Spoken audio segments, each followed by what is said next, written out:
Good evening, everyone, and welcome along to this edition of SportsView on Tuesday, the 30th of April at 8 p.m. Greenwich Mean Time. Good evening, Joe Waters, and welcome. Good evening, Pat. Great to be here. Great to see you again. And of course, anyone who watches the program regularly will know that Joe was a stalwart of Leicester City, and anyone following soccer, they've been crowned the champions in Britain of the Championship, so they're automatically promoted to the Premiership for next season. And Now, yeah, I don't know if you know this, and I don't know if this is good or bad, but Leicester City have won the second division championship more than any other team in England. They've won it. They've won it 8 times. The team that's won it next most times, Manchester City, 7 times. oh, big odds. Yeah. Manchester City, what Joe is saying there, lads, is Manchester City, watch out next season. That's exactly right. Leicester are coming for you. But anyway, it was a very, very, very competitive league, the whole championship, and there were so many teams which are so equal to the thing, and so well, I suppose, balanced. But during the week, Leeds had a very bad result against QPR. They lost 4-0, which scuppered their chances really. But the consolation for Leeds is they're in the playoffs, and so they have a chance again. We'll just for our viewers, we'll just look at the table. Well, Leicester City are champions with 97 points. Leeds United have 90 and Ipswich Town have 90 points. But Ipswich has 2 more games to play, whereas Leeds have only 1. So Leeds can get 93, and Ipswich, if they win, they'll obviously get 96. So it's between Leeds and Ipswich for the other automatic promotion spot. So that's going to go down to the wire.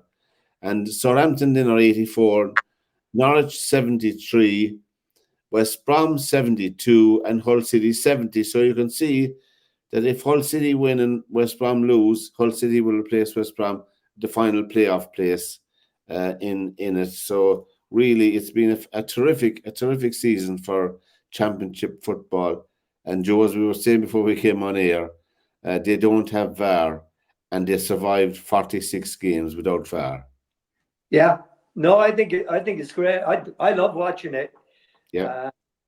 There's, the referees make the decision, you get on with it, and that's the end of it. And I watched the Premier League again this last weekend, and you're watching the Arsenal-Tottenham game, and from less than a yard away, the referee sees Declan Rice kick the Tottenham Hotspur player and doesn't call anything and waits for VAR to tell him to go and look at the monitor. I mean, that is an out-and-out joke. Well, that's very serious, and there's lots of incidents like that happening, Yes, they are, because the referees are terrified to make a decision now because they'll have to overturn it on VAR. And this is a guy that's going to the European Championships. Well, there you go. Well, they'll have VAR in the European Championship. Just remind us of some of the glory years, lads, of Joe Waters and Leicester City. Waters! Oh, yes! Oh, yes, for the youngster! Oh! He'll remember that all his life. What a way to start your career in big-time football. Oh, he was in his own half, so he's all right. Waters again! I don't think he can possibly believe it. And surely The glory days of Leicester City, Joe. Yeah, it's been a while. Yeah. So we had a bit more hair back then. Well, we have like any team coming up now to the Premiership, there will be but Leicester City, I think they're reasonably well equipped. They haven't been long out of the Premiership, that much. Leicester I'm talking about. So I think they'll make a good fist of it. I'm only thinking out loud, but I think they're pretty well equipped to do that. But getting back to the Premiership, where Liverpool, I think Liverpool's chances are gone of winning the Premiership, in my opinion. That was a very bad loss to them during the week to Everton. Everton beat them 2-0. Yeah. It was a very, very, very poor performance as well, you know. They, yeah, I think the was it the Crystal Palace match they lost? I think that kind of took the Yeah. wind out of their sails and kind of really And really they drew of course at West Ham. yeah. So really it's a bad time to play not well, you know. So at the end of the season, Arsenal to me looked extremely well, you know, as a team. They They do did look good. they looked very organized and they looked very well. And they have some terrific players, you know. Well, they beat Chelsea 5-0, they beat Spurs 3-2. So I mean, they are two solid performances. Now at the top of the Premiership, we have Arsenal have 80 points. They have a game more played than Man City, who are on 79. And Liverpool have 75. I think they're just between Man City now and Arsenal. And Villa have 67, Spurs have 60, and Man United have 54. So it's between City and Arsenal, the title at this stage, you know? I would imagine so. I would imagine so.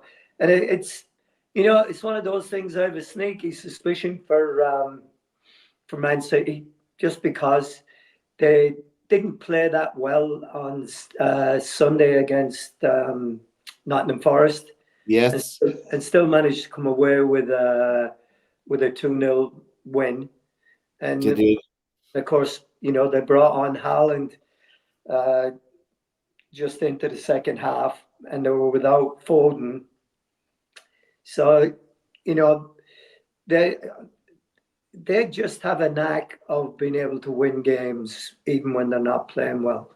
And And Haaland, to me, hasn't played up to his high standard at the beginning of the season. well, it's a funny thing. I mean, if you're looking at Haaland, he is not really a Man City type player. Yeah, You know, yeah, yeah. he's not one of those guys that's really comfortable on the ball. That's a passer. That's what's have you. He is more of an old-fashioned type centre forward with good pace, and he proved that with the goal that he scored, getting past the Forest defense. But he's an old-fashioned type centre forward, like the Jeff Astles and guys like that back Yes. in the day, and City don't really play to his strengths in that department. And No. I mean, even Pep Guardiola.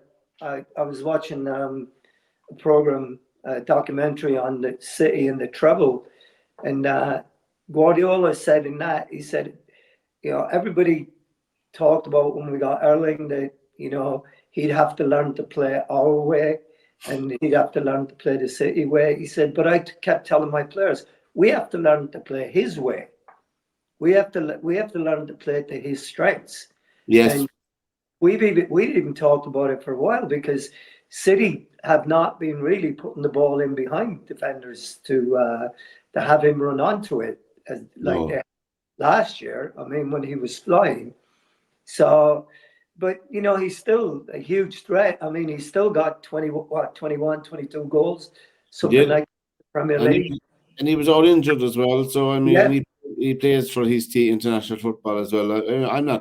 He's a fantastic player, but yeah. I'm saying that Man City always want to play soccer into the box. They don't want to be putting high balls past defenders. That's not their style. That's not their nature. Where wingers run out, put in a huge big cross for Haaland. That's not their style. No, it's not. It's No. not their style at all. And I mean, it's great credit to them that they do that and they do it so well. Yes. But They have to be. yeah. So, but I mean, like you said, it's going to be really interesting. Liverpool are a bit. Liverpool's a little bit of disappointment to me right now. And what happened with Mo Salah at the weekend with Jurgen Klopp, was, to me, disgraceful. And to be honest, if it was one of my players, he'd have been benched for the rest of the season. I wouldn't. There's rumors. There's rumors that he's on the way to Saudi Arabia. Well, yeah, but I mean, Salah. I find it very hard that that you can say. I suppose you can look at it from both sides. You can say he's been a great player for Liverpool, which he has. He's been fantastic. But, Klopp was the one that picked him up. And Klopp was the one that paid that money for him, encouraged the club to pay the money for him. And then Klopp put a system into place that suited him. Yeah. It suited him, and it suited Bobby Firmino and Sadio Mane, who sacrificed a lot themselves to let Salah have the limelight in a lot of ways. And he tried. Yeah, he tried in that environment. I think Mo Salah, of all the players on Liverpool, has really suffered the loss of Sadio Mane. I think you might well be right, but And they also are missing. Everyone talked about the Liverpool midfield of Jordan Henderson and James Milner, Fabinho, and Milner came into it, and then they also had the Dutch guy. That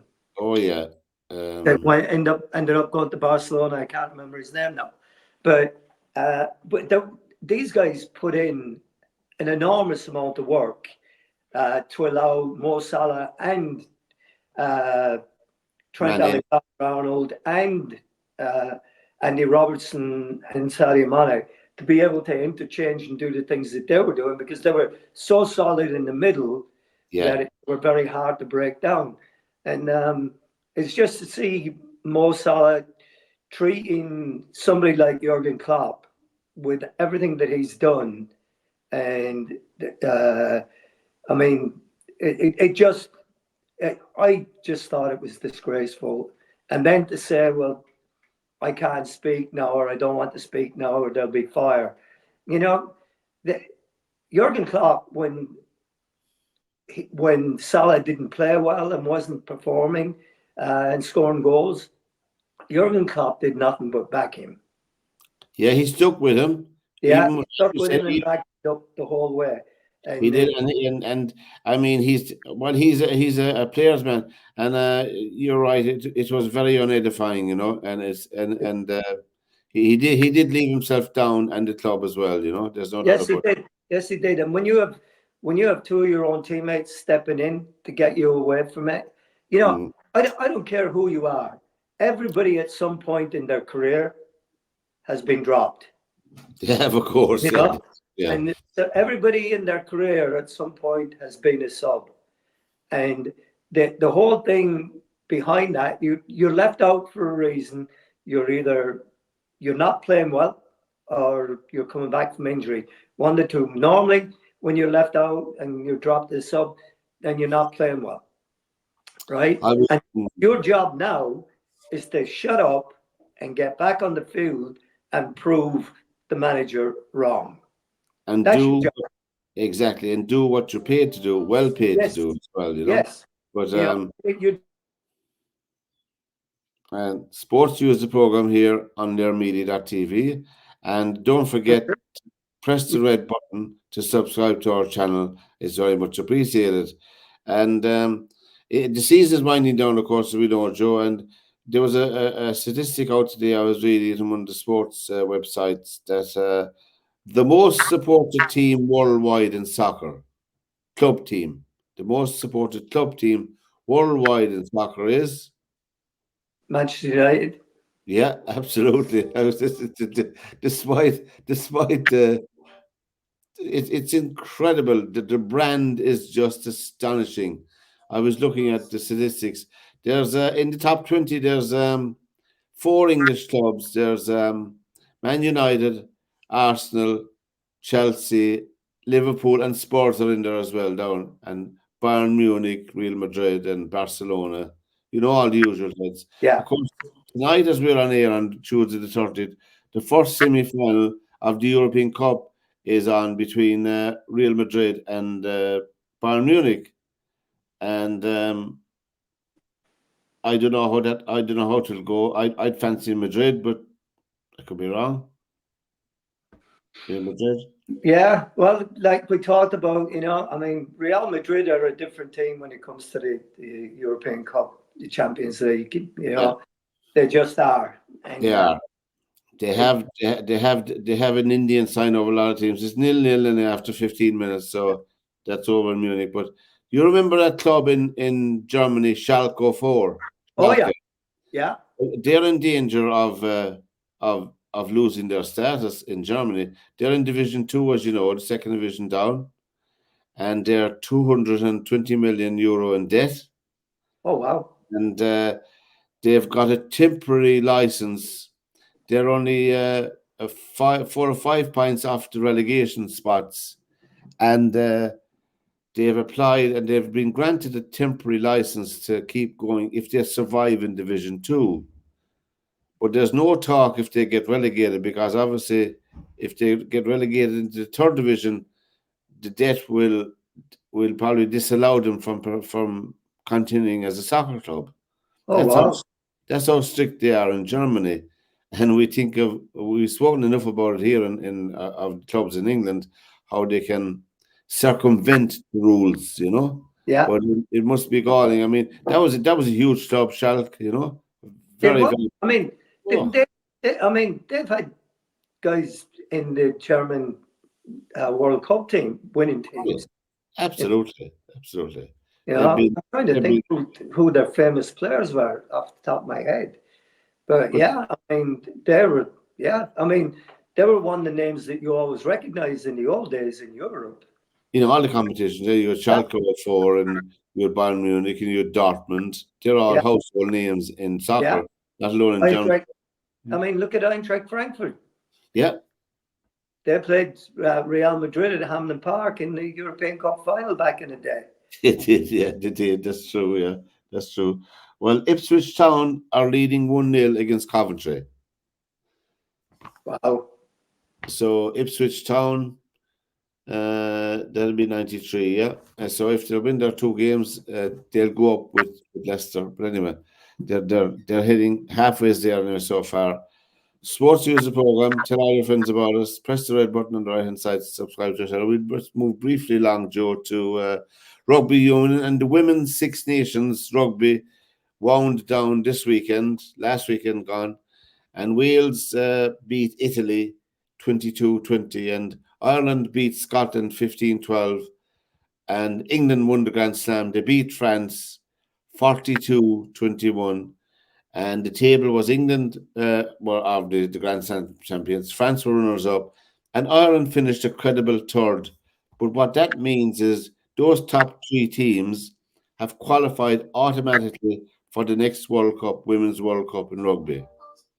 That's a great achievement. It's superb because they were in utter disarray last year, Ireland rugby team. And it's an incredible achievement. We shouldn't underestimate it because, he had to build a whole new team, get them ready and all that goes with that. And the other teams in the Six Nations obviously will go through a series of qualifiers and all of that. But Ireland can sit back now and plan for the World Cup because they're qualified for it, And so I think it's a fantastic achievement, and well done to all the Irish management team and the girls involved, And it's progress of sorts, Now Ireland, of course, has one record from the Six Nations as well. Another record is they conceded the most points in the Six Nations. They conceded 170 points. It's a lot of points in rugby, but there you go, in 5 games. So anyway, but nevertheless, they finished third, and it was a terrific win over Scotland. Scotland are pretty good, solid, In the United Rugby Championship, then we had Munster winning over in South Africa. They beat the Lions 33-13. And the Stormers beat Leinster 42-12. The Connacht beat the Dragons 34-27. And also beat Benetton 38-34. They're halfway through the United Rugby Championship. They're after 15 games, and Glasgow are on top. Glasgow Warriors are on top with 58 points. Leinster are second, 54 points. Munster on third with 53, and the Bulls are 51, and the Stormers are 45. So they're halfway through the season in that. So it's going well for the Irish teams. Now, did you see any golf over the weekend, Joe? I did see a little bit of golf. Yeah, I saw a little bit of McIlroy and McIlroy and Lowry. Well, Lowry. you can, after the show tonight. There's a clip. There's a clip where the two of them are singing in a karaoke bar in New Orleans. McIlroy and Lowry, they're singing "You Can't Stop Me Now" or something, which is very, very. What was it? Don't Stop Believing. Don't Stop Believing. Yeah, that's it. We're singing. Yeah. Don't Stop Believing, and the whole crowd are enjoying them. You know. Well, Lowry and McIlroy won the Zurich Classic, which is a pairs competition played in four balls, foursomes, etc. over the weekend in New Orleans. And it was the first time Rory McIlroy was ever in New Orleans, as he said in his interview, you know. But they won $1.268 million each, which was a nice weekend's work, you know. So they can sing karaoke all they like if they want. Yeah. It, you know. They earned their sing. And it's just nice to see them, McIlroy, back smiling. And because his form hasn't been great, just McIlroy. And I think of course, Lowry and McIlroy played each other and played together when they were amateurs here in Ireland anyway, you know. Right. And when they're going back when they were teenagers, young teenagers, back 14 or 15, 20 years nearly, you know. So they have a long history of each other. So hopefully both of them will play in the Olympics in Paris as well, you know, representing Ireland, which McIlroy has pointed out that it's one of his targets this year to try and win a medal, but all of that probably won't be easy, Joe. But did you see? I mean, there's a playoff, and the golf. There's a playoff in the golf. Yeah, no, I didn't see that part of it. Yeah. I was watching it earlier. Yeah, I saw the playoff last night. I had to wait for it because obviously it's the two boys going down to the playoff. They won it in the first playoff hole anyway. The other pair from America bogeyed it, and the Lowry McIlroy parred the hole, which is very good. And in the DP World Tour in Europe, the IPS hand was won by the Japanese player Yuto Katsamaru-gawa. Now there you are. That was his first win in the DP Tour. And then in the Live Golf, Brandon Steele won, and Hugh Sozen was runner-up, and John Ram was in third place in the Live Golf. They had a huge crowd in Adelaide in Australia where they played this Live Golf. You know, I saw the crowd, and it was just astonishing. It's a mad country, you know. Oh yeah. And in the ladies, then we had Hannah Green, who was defending her LA championship. She won it again. Fair play to her on 12 under. So that was good for her. Have you been watching any of the snooker, Joe, this time, the World Snooker? No, I haven't been seeing any of it over here. Well, we're down now to the quarterfinals, the last 8. And Ronnie O'Sullivan is in the quarterfinals, 4-all against Stuart Bingham at the moment. And if Ronnie O'Sullivan keeps winning and Judd Trump keeps winning, they're seeded to meet in the final if they both keep winning. So Sullivan is doing well. He won his last match 10-1, you know, against Sexton Page. So his eye is in, as they say. But it's on here, and I don't know what it's on abroad. Is it on Optus Sport or something in the United States or something like that? You know, one of those streaming services. Right? Yeah. I don't get that one. But there's been a lot of commentary about the Crucible Theatre where it's held, you know. Mm-hmm. There's been a lot of negative talk about it because it's only roughly 2,000-seater amphitheatre, and for the World Championships they were saying that they could sell it out 10, 20 times more, you know. And they were saying that there was different suggestions that, Saudi Arabia is offered to host the World Championship as well as China. And, you know, money talks, as we know, Joe. Yeah. In these sports. So I think myself that if the World Championship is to improve and be more attractive to people, they'll have to make the venue bigger or go elsewhere. Yeah, yeah. Yeah, I think so. I think so myself. I think myself. Now, in the European Cup semi-final tonight and tomorrow night, there's two English players will be playing prominent roles. We hope Jude Bellingham tonight and our friend Harry Kane Yeah. with Bayern Munich. So I don't know how those matches are going to transpire. Who's playing tomorrow night? It's Dortmund and Borussia Dortmund, yeah. And Dortmund and God, who's the other one? who's the other one? Well, it's Real Madrid and Jokovic tonight. Real Madrid and Bayern Munich. And tomorrow night, then it's let me see. I'll just check it out here now. Bayern Munich and of course Real Madrid. Yeah. we were So, just yeah. we were just talking about it. Yeah, so Real Madrid and Bayern and then Dortmund and who? I'm trying to think who's. God, it's not coming to me. Real Madrid and Borussia Dortmund. No, Real Madrid and Bayern are playing. Bayern Munich, yeah, and it's Yeah. tonight. Yeah, so I don't.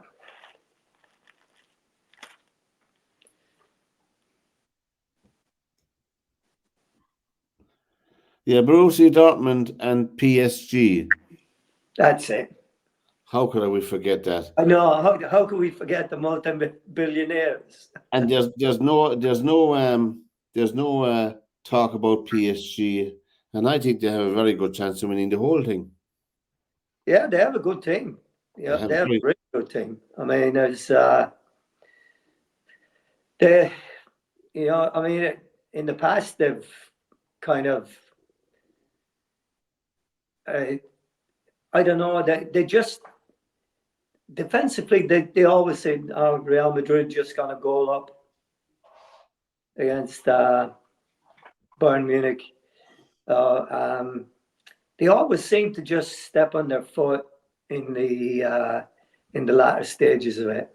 Yeah, I mean, they lost in the final a few years ago, and I'm trying to think who they lost to.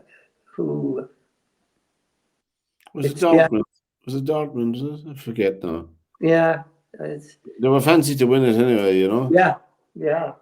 So Liverpool seem to have a client lined up to replace Klopp. Yes. Another Dutch manager.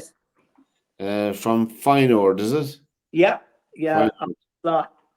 Yeah. He's got a good reputation for the way his teams play. Apparently so, yeah. Apparently he is. Yeah. A very astute move there now for Liverpool, Yeah. I think in Manchester United have decided that Erik ten Hag is the man to guide them forward. They have. I think they have really. I think Really. It's Yes. interesting because there was an article in the paper this morning that says that Ajax would take him back if he leaves the Manchester United job. So that's open for him.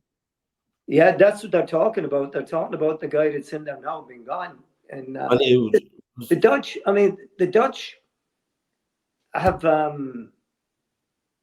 they kind of have a strange way of doing things, because I remember reading Sir Bobby Robson's biography, and he was saying that he was at PSV Eindhoven and they'd won the league, and they were replacing him, and he said, "But we've just won the league. Why are you replacing me? If you win the league in England, you don't get fired." He says, and the chairman said to him, he said, "Well, yeah," he said, "but we don't do things like you do in England. We only believe in keeping a coach for a couple of years."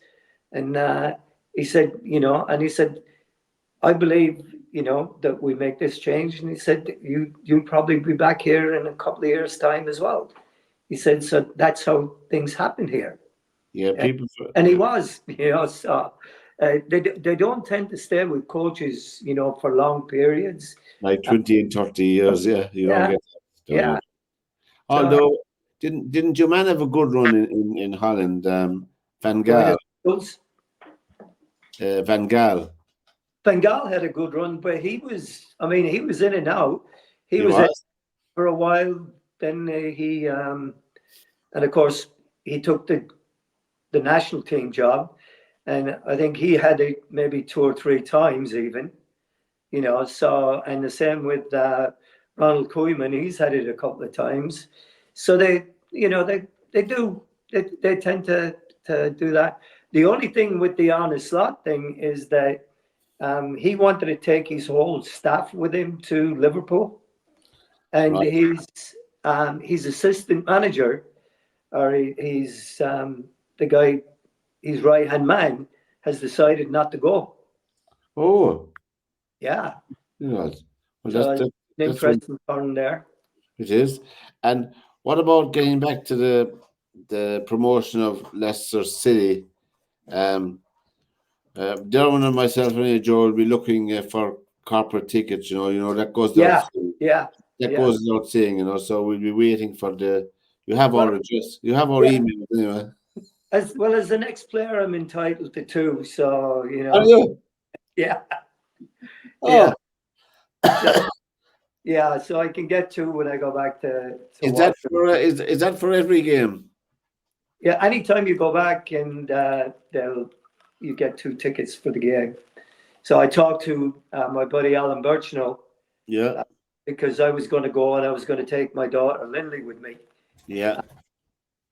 Well, you tell her that she's not going. She can't go. Yeah, right. She can't go. But it's going to be, you're talking about that. Of course, Derby County got promoted to the Championship from League 2. They did, which was fantastic to see. Yeah, so they're back up. But my good pal Tom Kilkelly, who's lives in Australia. Yeah. And he's Irish, but was brought up in Derby. His family are actually from Athenry in Galway. Oh, I see. Yeah, so he was over there last year, and he was in Leicester and Derby last year. Yeah. And but he's saying the same thing with Derby as with Leicester City. Yeah. Leicester City are probably going to get points deduction for what happened the last time they were in the Premier League, and Derby County are going to get a points deduction for being what happened in the Championship with them. So it's going to be interesting to see how many they're going to be deducted. Every team seems to be getting points deduction in Britain, except the richest team in soccer. And yeah, and it's just ironic because you look at that, and I was reading today, Leicester will probably get a points deduction, but they can sign players in the summer.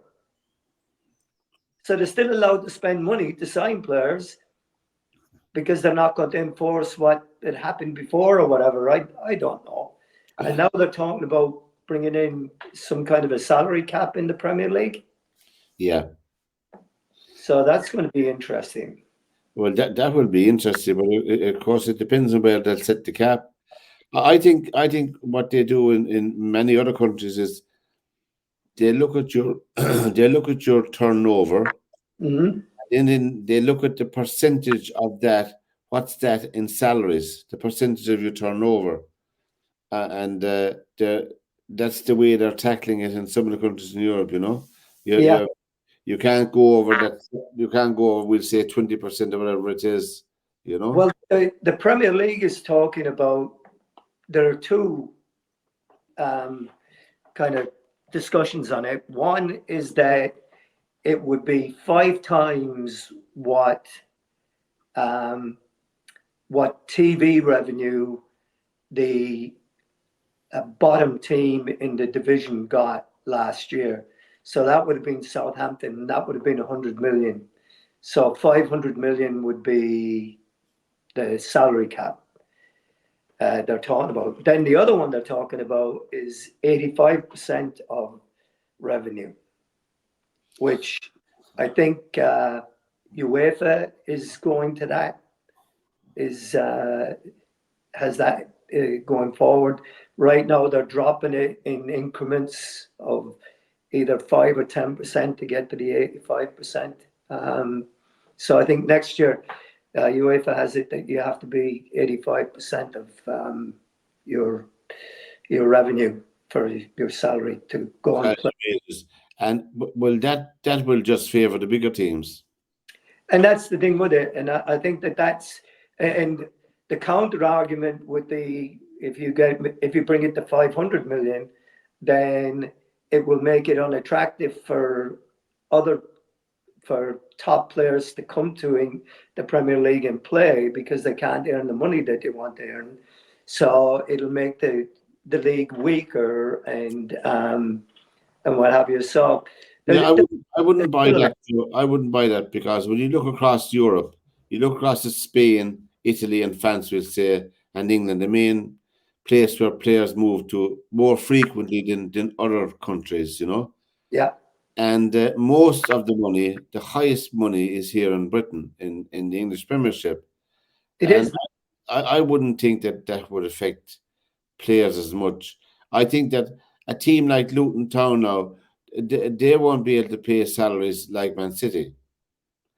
No. And if like Leicester City are coming up from the Championship to Man City, they won't be able to compete for any players like the top 6 or 7 clubs. So the salary cap has to be meaningful for all the is it 20 clubs? Yeah, 20 clubs in the Premiership. So I mean, I don't know what the real answer is, you know. But I mean, it's a tough one because at one stage, when the likes of Liam Brady and Trevor Francis and Graham Souness and a lot of those boys all moved over. John Aldridge went over. Yes, they did. They went over and did their thing, and they were getting paid a small fortune in Italy when they were over there. Yeah. Now things have changed in Italy since then, but those boys were able to set themselves up for life, similar to what Premier League guys are able to do now. Yeah. With it, so I mean, if you have an across. I can see what people are talking about because if you have an across the board salary cap of, say, I think it was 1.6 million or something, 100 and it was 100 and something million anyway. And it turned out to be 500 million. If you have a flat salary cap for everybody now, the likes of, say, for instance, Southampton, who were the lowest ones in that, they finished lowest in the league, they don't have to spend up to that. They are not necessarily going to turn around and say, well, all of a sudden we're going to spend 500 million on wages because we don't have that kind of money. The club is not, just like you're saying, like Leicester City. I mean, Leicester City based on, 100 million. Where's the rest? Where's the other 400 million coming from to make that salary work? Because it's not going to work. It's not going to come through a stadium that holds 32,000 people, 34,000 people. You'd have to have way more than that for it to work. You're a city the size of Southampton and Leicester compared to London and Manchester and Liverpool. Yeah. Revenues are, you're not going to be able to, and just like you talked about earlier, the United, Liverpool, Arsenal, Spurs, Man City, Chelsea, with their worldwide brand. Merchandising there. I mean, they're way above. Now, Leicester City in Thailand have a huge following because so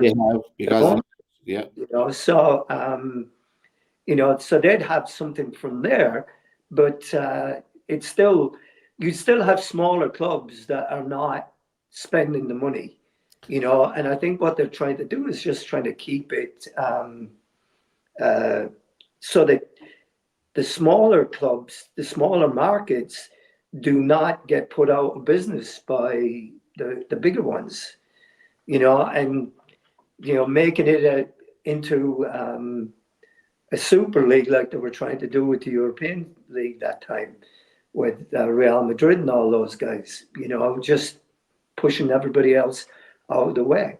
Yeah, that would be the death knell for lots of clubs and be the death knell for lots of leagues if that comes about, because money isn't everything at the end of the day. Well, and that's the big problem, because now you've got the likes of Spurs, you got Arsenal, you got United, you got Liverpool, you got Chelsea, Man City, where people now from all over the world will have a weekend or a week vacation to come to England to watch a game. Yeah. They're And pricing local fans out of the market. oh, they are. Well, they're already, most people are already priced out of the big grounds and the big clubs anyway. Yeah. I mean, the days of bringing your 3 or 4 kids to the match with you is completely out. You'd want to get a bank loan to do that now in Britain, to Yeah. take 4 Yeah. people to a soccer match on a Saturday. That tradition is all over. But if you have a television station, like if you have an enterprise like Sky, I mean, they want a return for their buck. Yes, So they do. in order to get a return for their buck, they want the Man Uniteds, the Man Cities, the Liverpools, the Chelseas on their screen every other day if they can Yeah. manage it. So they do dictate a lot of what's happening in soccer as well, And But I think they have too much power altogether. Myself, that's just my opinion, because there was an idea floated, remember, it only lasted a very short while, when there was a breakdown. Remember, was it 4 or 5 years ago, between negotiations about the rights of all the matches in the Premiership and the television companies that were bidding for it, where there was a suggestion that the Premiership would start their own channel, pay-per-view channel. Mhm. That brought a conclusion to the talks very quickly.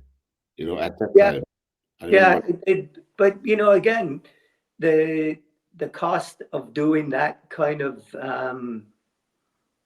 setting that whole thing up is a huge thing. And then who manages it? Because let's be honest, the Premier League can't even manage itself at the minute, True, very true. without having to deal with all of this other stuff. And Yeah.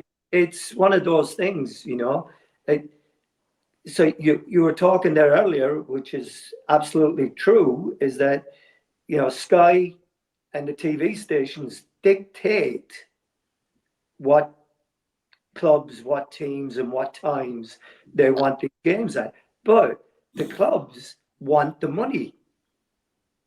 That's the thing with it. So they'll agree to anything to get the money, and then they'll have their managers come on TV and whine about it.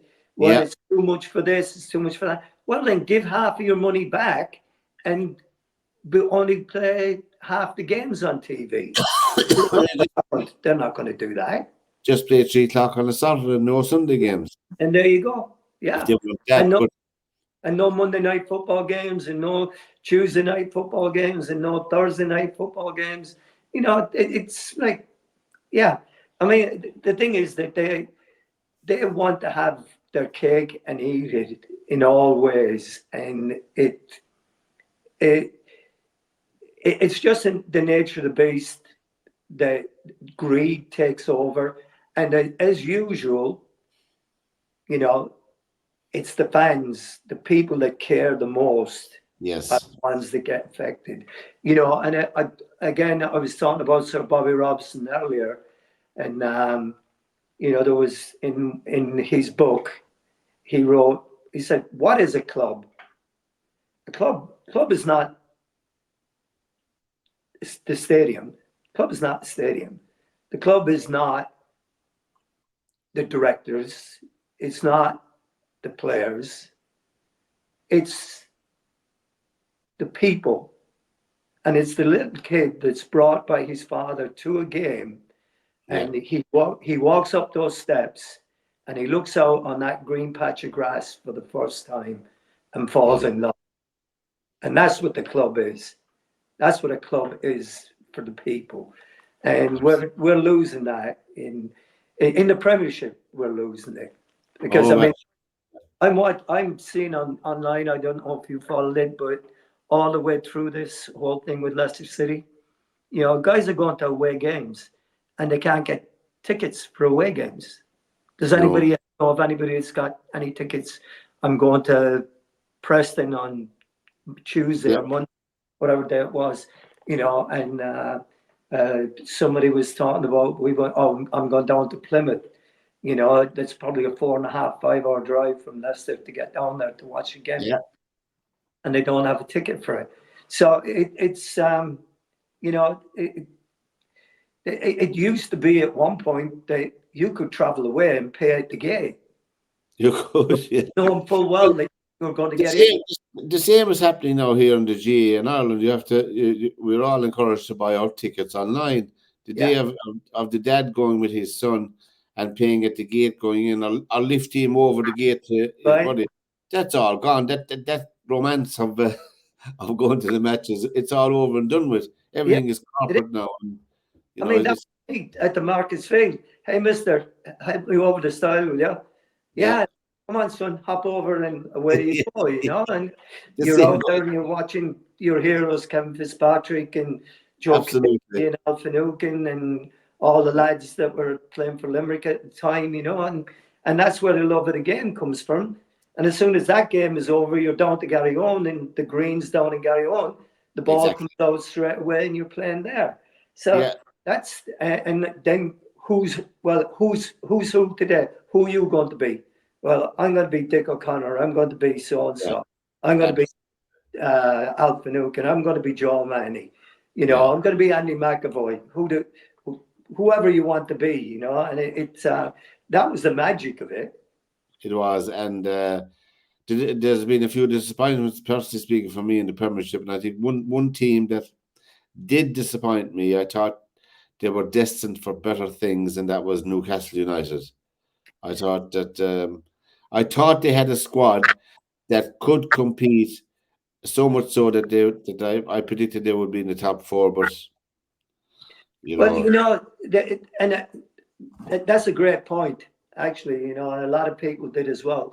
But the problem was, and we may have spoken about it before, they just don't have the depth of squad that enable them to fight on 4 or 5 fronts, like the Premier League, the Champions League, the FA Cup, the League Cup, and stuff like that. And they just didn't have it. And when they had the injuries that they had, and everybody thought that they were going to be able to spend all these mega bucks, but the reality is that it looks like they have to sell Bruno Guimaraes to get in under the financial fair play ruling or whatever it's called. It's looking like that, yeah. It's looking like that. So I mean, even with all their money, they're stopping teams. I mean, City don't get stopped, Chelsea don't get stopped, but Newcastle do. So where's the common sense in that? When their owners have as much money as the others, And Newcastle, at the moment, for people watching tonight, Newcastle are a point behind Man United. They're in 7th place, and they're a couple of points above West Ham in 8th. Chelsea are in 9th, and Bournemouth are in 10th place. Which is I think Bournemouth has been one of the teams of the Premiership to me. What they've done there. Yeah, the size of their stadium, how much does it hold? 12,000 people or something like that. It's a very small ground, and they're just sensational what they do. Yes. Yeah.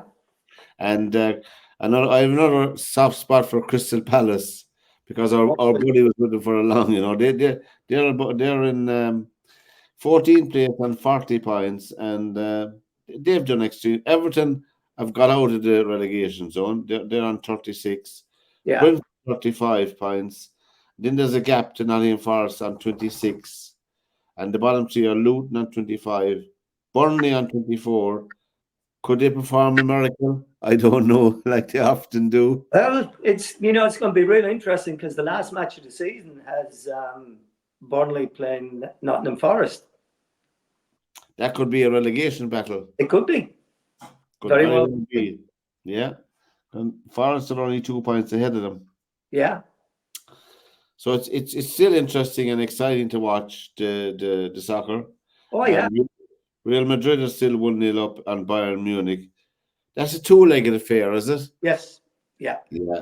And they're playing away from home. That's Real Madrid are playing in Germany. Yeah. Well, Bayern Munich will be very disappointed if they can't go to Spain with a lead. Yeah. You know? Yeah. But I drove by huh? I drove by Bayern Munich Stadium when I was down in Germany. Yeah.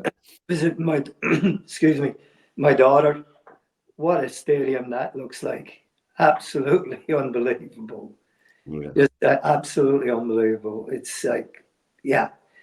It's like, I mean, it just looks like the spaceship when you drive by it. It's absolutely huge. And yeah. So it'd be interesting to see how this all pans out. But Real Madrid, I think, have the best team. I think have the best set of players out of the 4 teams left, in my opinion. Well, they certainly have. They have good depth. They have great experience. They have.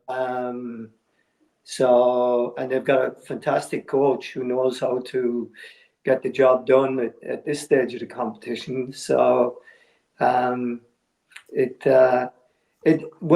you get to this side of it, it's hard to. So maybe we could organise a corporate box for SportsView in the King Power next season. I think we should try and do that. We should. To be great if yourself, myself, and Derwin could do a SportsView from the King Power Stadium. And there you go. And see if Top would send his helicopter to pick us up from here.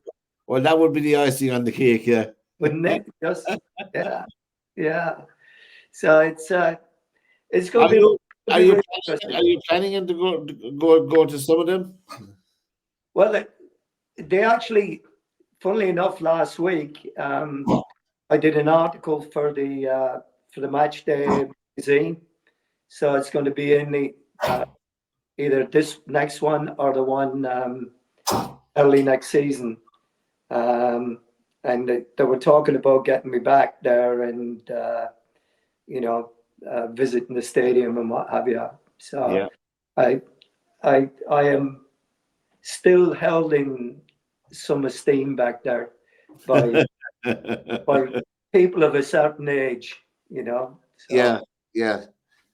So yeah, but no, I'd love to do it and give it a go. So we'll. I was actually doing it just when COVID broke. Yes. Like I said, Lindley was going to. And there was no traveling, of course, then, and there was no traveling then. There was no traveling then, of course, during COVID, Yeah. And no games, and the games are restricted as well. But we want to send our good wishes out to our colleague Derwin Honan, who was in hospital. Is he still in hospital? Is he? Next week. Yeah, Derwin, and he said, I just checked in with my boss here. He said that he'll be on board with us next week again. So, Derwin, fantastic news, and get well soon, and stay out of the 19th, Derwin. You'll be fine after that, We'll get you into trouble. Yeah. But we look forward to next year, Joe, and we look forward to the SportsView corporate box in the King Power Stadium in Leicester City. We'll have to get our blue. It'll be all blue. We'll have to change the colour of the programme to blue as well, I meant to wear my Premier League Championship T-shirt. I forgot all about it. You can wear it next Monday with pride because it'll be more crystallised next Monday. It will, yeah. And we'll still be champions, so we've already... Yeah, and of course, Wrexham brought their own excitement as well to the Football League. Yes. And they're up to Division 1. Yeah. And there's some decent teams in Division 1. And of course, another one of your clubs survived as well, Grimsby. So they survived, which is good as well, you know. Well, it was great. I mean, but it's not something that you look to celebrate just surviving. It's No, but I you're mean, there's a lot of very even teams in that league as well, you know. yes, it is a tough league, It and is, yeah. the problem is without it, unless you've got big time money, you might Yeah, not be making it back in. yeah. They were very they did a great job the last time, but they were kind of fortunate that they went on a good run at the end of it, and I see that one of our own lads, Gavin Houlihan, from I think Kilkenny, he's from. He was playing for them, and he just got released. So Tough times. very tough times, and I see that. I saw as I was reading this the papers this weekend. There's quite a few Irish lads that are out of contract or have been Yeah. released by their teams. It's tough going now, Joe. It's tough going being a professional footballer in Britain because, I mean, people don't realise that when you get out of the glamour of the Premiership, there's real tough bread and butter issues down along the line, you know, Oh as yeah, we've seen during the year as well. But I think that my team, I'm afraid, are destined for the drop. Luton Town. They had a good visit. They had a good run here and there. They equipped.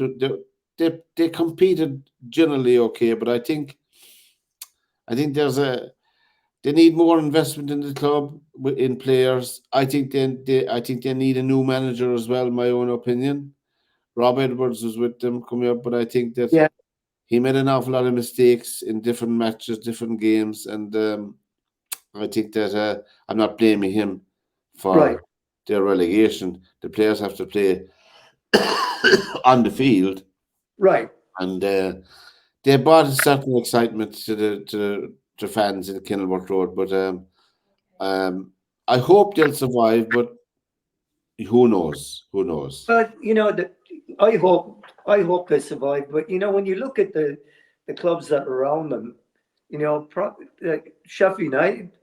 I mean, Sheffield United are a good sized club with Yeah, good support, and then you have Nottingham Forest. I mean, Burnley. yeah, and Nottingham Forest signed what 30, 20 odd players or 30 players in the summer. They did. And There's a then lot of money. There's a lot of money gone into that club, and they have a fabulous stadium. yes, they do. Yes, they do. Yeah, So it's I mean, they're competing against. I mean, they punched way above their weight, to be honest. it is. And they tried to do it on a realistic budget that would not break the bank at the end of it if bad things happened. Because we've seen so many times that you spend all your money and then all of a sudden you still find yourself in trouble, and you're in real trouble next year because you're back in the championship. Yeah. So it's So before we finish, Joe, at the moment this is Monday, the Tuesday, the 30th of April. Last day of April. Tomorrow is May Day, Bealtaine. So they're one of the biggest pagan festivals in Irish mythology. Is Bealtaine. bonfire night. The Return of the Light Festival. There you go. Yeah.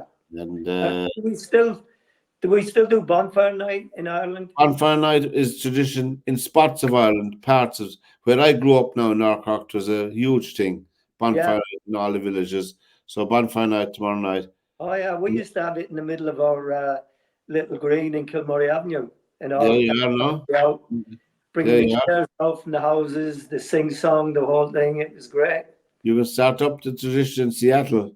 Yes. But they might get the wrong impression, but Real Madrid is still winning 1-0 at half time, and Ipswich Town are 1-0 up away to Coventry, and that's a vital match for Ipswich Town. Anyway, so Joe, from this edition of SportsView, it's been a pleasure. We're going to be all blue from next Monday, lads, just for the night that's in it. And look forward to having Derwin back again, Joe. And from Joe Waters and myself, till we meet again, Slán Leat agus Tóga Bogé. Slán lad. Take care.